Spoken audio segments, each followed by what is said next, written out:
¿qué tal? ¿Cómo están? Espero que se encuentren muy bien y listos para su clase de estudios sociales. Ya estamos también en la semana 20 de nuestra fase 3. Y como nuevo tema tenemos ahora hombres y mujeres destacados de la localidad y el departamento. Ese es el tema de esta semana, pero como ustedes saben, es continuación de los temas que hemos visto anteriormente. Así que suficiente que pongamos continuación.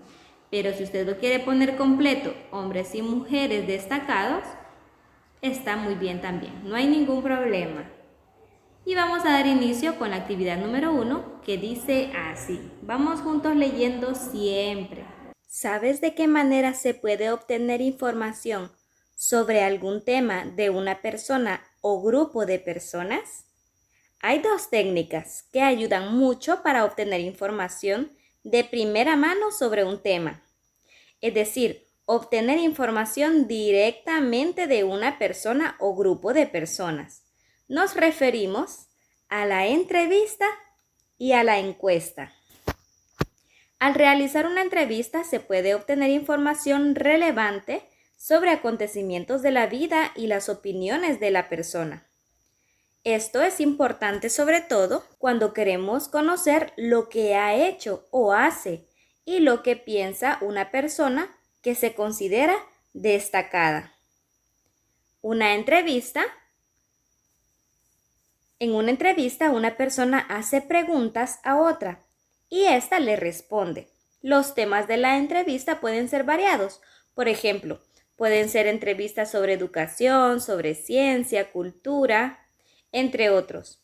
Hay 3 aspectos básicos que no se deben olvidar en una entrevista.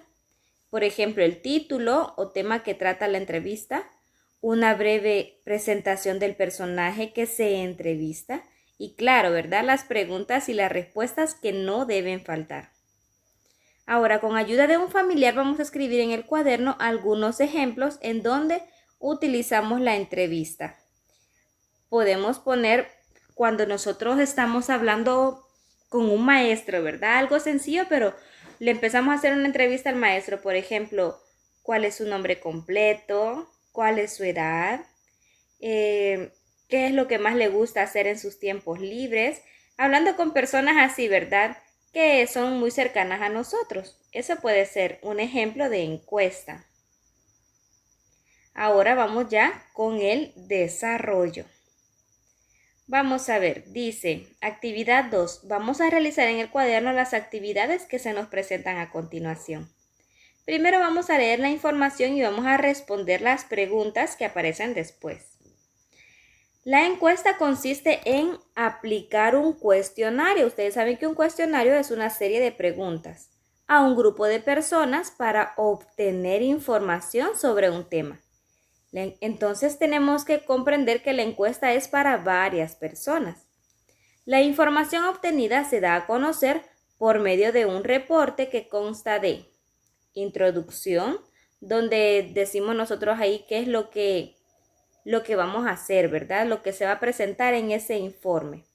También se le llama presentación. Ahí explica para qué se hizo la encuesta. También está el desarrollo. Ahí consiste en la elaboración de preguntas. Ese es el desarrollo de una encuesta, la serie de preguntas y la obtención de respuestas. Y también por último, en ese informe van las conclusiones. Ahí resume toda la información obtenida.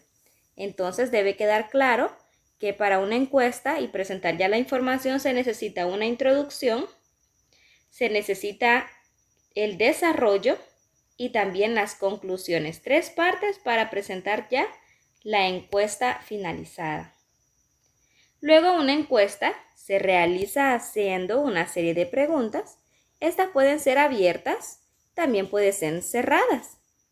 Las preguntas abiertas dan la libertad de dar cualquier respuesta o extenderse también en ellas. Y las preguntas cerradas se contestan a partir de varias opciones y vamos a ver los ejemplos. Como primer ejemplo tenemos aquí las preguntas cerradas. Veamos, dice, ¿cuál es tu personaje destacado de la literatura salvadoreña favorito? Y nos muestran solamente 3 opciones, que están Salarrué, Alfredo Espino y Claudia Lars. Esas son preguntas cerradas porque ya nos dan opciones para contestar. Pero la diferencia con una pregunta abierta es que, miren cómo dice acá, escribe el nombre de tu personaje destacado de la literatura salvadoreña y explica por qué. Aquí ya usted, si tiene un personaje que no sea ninguno de estos, puede colocar ahí el que usted quiera. Es una pregunta abierta. Usted pone el personaje que quiera y también nos dan la oportunidad de explicar por qué es nuestro personaje favorito, ¿verdad? Entonces, espero darme a entender con esto porque está bien facilito. Pregunta cerrada, nos dan opciones, y pregunta abierta, está libre usted de contestar lo que quiera. Siempre y cuando esté de acuerdo a la pregunta, ¿verdad? Bien, ahora vamos con el literal B y dice así. Los resultados que se obtienen de las respuestas que se pueden organizar mediante tablas gráficas. Las tablas ayudan a organizar los datos recabados y también se puede organizar mediante gráficas y estas permiten representar los datos por medio de recursos visuales, ya sean líneas, superficies o también por medio de símbolos. Y ejemplos de tabla y gráfica son las siguientes, veamos. Aquí nada más nos muestran una tabla, miren. Personajes destacados de la literatura salvadoreña. Y ahí vamos haciendo el conteo. Miren, 5 Salarrué, 4 Alfredo Espino. Digamos de quiénes votaron por él. Así como en esta pregunta cerrada. Si lo pasamos a varias personas esta encuesta, entonces vamos a tener aquí el conteo de quiénes contestaron por cada uno de ellos. Y nos muestran claramente, ¿verdad?, que 5 votaron por Salarrué, 4 por Alfredo Espino y 7 por Claudia Lars. Aquí lo presentan mediante tablas, pero también se puede hacer por medio de gráficas.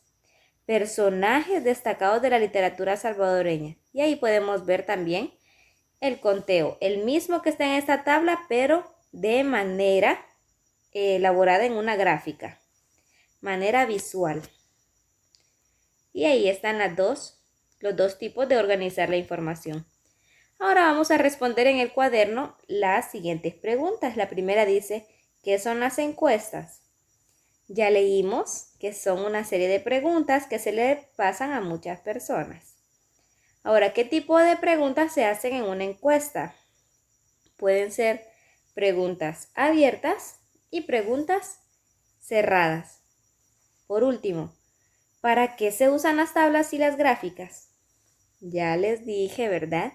Para representar la información obtenida de las encuestas. Ahí están ya las respuestas de esta actividad. Ahora solamente nos dan un toma en cuenta lo siguiente. Esto es muy importante leerlo siempre. Las tablas nos ayudan a ordenar la frecuencia con que se obtuvo la respuesta. Es decir, la cantidad de veces que respondieron el nombre de un personaje destacado de la literatura salvadoreña. Por ejemplo, aquí vimos cuántas veces votaron por Salarrué, ¿verdad? 5 veces. También nos dice que los datos que representan las gráficas se obtienen del número obtenido de las tablas, así como vemos acá. Las gráficas representan la tabla que ya vimos, así como está acá. Vean, Salarrué 5, pero como no tenemos 5, se queda entre el 4 y el 6, como lo vemos allí. Ahí Alfredo Espino sí queda cabalito en el 4, miren. Entonces queda claro que las gráficas son la representación visual de las tablas. Y luego tenemos las conclusiones. Y la conclusión de una encuesta se obtiene de los resultados. Por ejemplo, el personaje destacado de la literatura salvadoreña favorito para la mayoría es Claudia Lars. Eso es porque 7 personas mencionaron su nombre. Veamos si es cierto. Ahí está. El personaje favorito de la literatura salvadoreña, entonces es Claudia Lars. ¿Por qué? Porque tuvo más votos. Así decimos. Entonces eso es la conclusión a lo que se llega, el punto final de una encuesta. En este caso querían ver cuál era el personaje más destacado y como votaron más por Claudia Lars, se dice de que ella es el personaje favorito de la literatura salvadoreña. Bien, vamos con nuestro cierre, mis niños, y es un trabajo individual. En tu cuaderno vamos a desarrollar lo siguiente. Vamos a pedir ayuda a un familiar para realizar una encuesta a los demás miembros que viven contigo. Pueden ser también incluir ahí algunos vecinos. Vamos a preparar 2 preguntas cerradas con 3 opciones cada una, como el ejemplo que vimos acá, miren. Así, vamos a hacer 2 preguntas de igual que estas, que lleven 3 opciones para contestar. 2 preguntas de esas. Luego, vamos a hacer las preguntas a las personas, ya sea familias o vecinos, y apunta las respuestas que obtengas. Luego vas a organizar la información en tablas y vamos a elaborar gráficas de acuerdo a las respuestas que hemos obtenido. Para terminar, vamos a escribir unas conclusiones. Bien, ¿sobre qué vamos a hacer las preguntas cerradas? Sobre el tema personajes destacados de tu localidad o tu comunidad. Entonces ahí usted puede ver, ¿verdad? Pensar también en los personajes que están en su localidad, en su comunidad. Personas que conozca a toda su familia y sus vecinos, ¿verdad? Personajes destacados. Cuando hayamos terminado esta actividad que está bien bonita y bien interesante, vamos con la actividad número 4. A continuación se presenta una serie de preguntas. Siempre tenemos una serie de preguntas al final, ¿verdad? ¿Qué deberás responder? Recuerda lo que has trabajado en esta guía para que apuntes tus respuestas. Primera pregunta. ¿Cuáles son 2 técnicas para obtener información de primera mano? Arqueología e historia, preguntas y respuestas o entrevista y encuesta. ¿De qué hablamos en esta clase? Sobre la entrevista y la encuesta. Excelente. Número 2. ¿De dónde se obtienen las conclusiones de una encuesta? ¿De la introducción? ¿De los resultados? ¿O de las preguntas? Facilito, ¿verdad? De los resultados obtenidos, nosotros podemos sacar una conclusión, que es lo que usted va a hacer en la actividad 3. Y así terminamos. Miren, aquí vamos nada más con nuestra autoevaluación para marcar si las actividades que usted realizó las sintió bien facilitas. Y cuando hayamos terminado, pues hasta aquí finalizamos nuestra guía 20 de estudios sociales. Felicito a todos aquellos que van al día. No se han dejado llevar así porque, voy a ir a pasear, hoy no voy a hacer la guía. No, siempre se preocupan más por cumplir con sus deberes. Y así se hace. Van a ver que si ustedes siguen igual, siempre cumpliendo con sus deberes, van a llegar en su vida muy lejos y se van a sentir satisfechos de todo el esfuerzo que han hecho. Sigamos siempre adelante. Recuerden que los quiero mucho y que Dios me los bendiga.